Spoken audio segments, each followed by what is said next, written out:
Oi pessoal, tudo bem?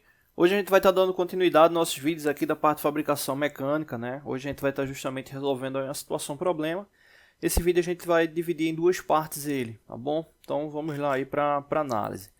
Bom, tá aqui a questão, né? Supondo que seja necessário realizar um processo de fresamento, né, de face, né, da peça indicada abaixo, informe a quantidade de movimentos efetivos apenas para desbaste da peça. A ferramenta de desbaste já irá atender a indicação de rugosidade superficial da peça em questão, né? Ou seja, vai ser uma única ferramenta aí para essa fabricação. Beleza, vamos dar continuidade aqui. A peça possui 200 milímetros por 150 por 200, né? Ou seja, ela está com esse formato aqui cúbico, né? Então é a indicação dela, né? Então ela tem 200 milímetros aqui de comprimento, né? Tem 150 aqui de espessura e 200 aí de altura, né? O tamanho aí da peça.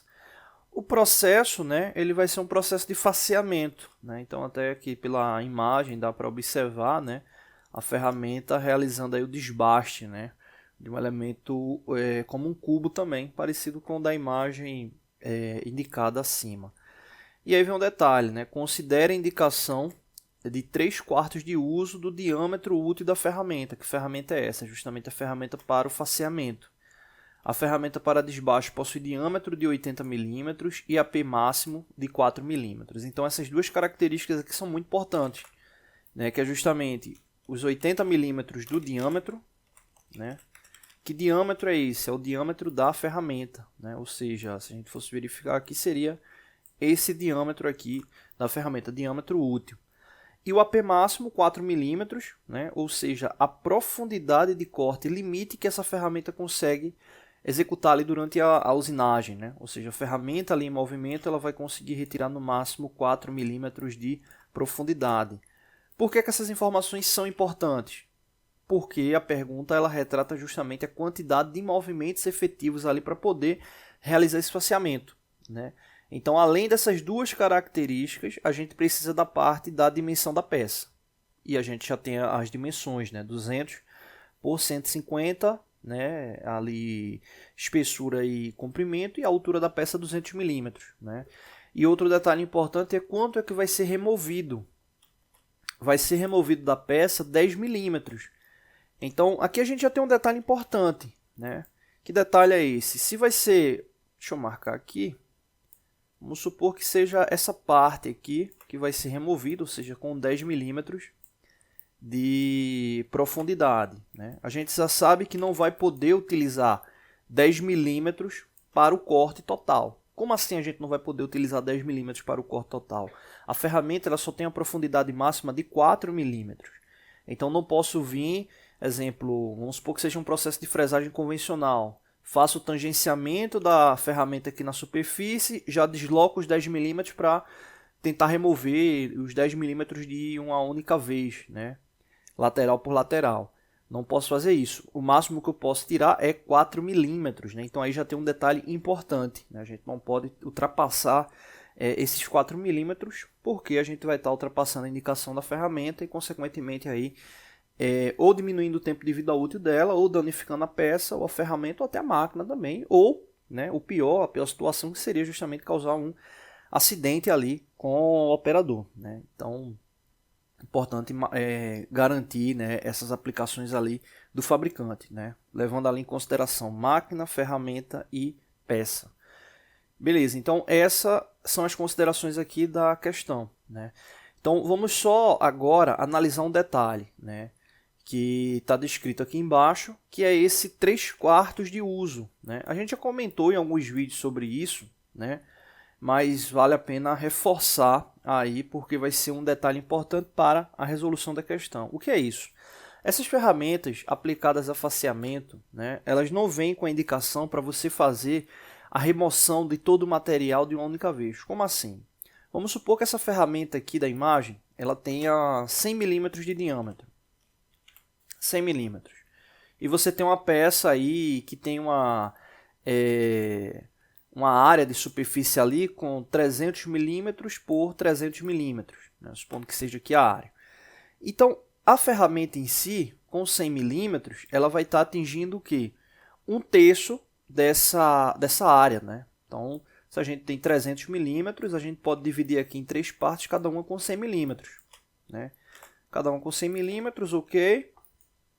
E a ferramenta, como tem 100 milímetros, então teoricamente a gente conseguiria, né, fazer um corte, né? Faria aqui um corte, depois iria para o segundo e depois para o terceiro, né? Então 3 passadas a gente já teria uma superfície limpa. Poderia ser que não atingisse a profundidade total, mas 3 passadas aí já teoricamente atingiria. Só que o que acontece? Os fabricantes eles não indicam passar todo o diâmetro na superfície da peça, né? Por quê? Por causa da questão da saída do cavaco, né? Aquecimento, né? Acaba gerando rugosidade, desalinhamento, excesso de carga ali na aplicação da ferramenta em relação à peça, né? Então a indicação é utilizar justamente no máximo 3/4 do diâmetro. Então nesse caso aqui a ferramenta ela não poderia mergulhar na peça com o seu diâmetro total, né? Então nesse caso aí teria que ser 3/4 de 100 milímetros, né?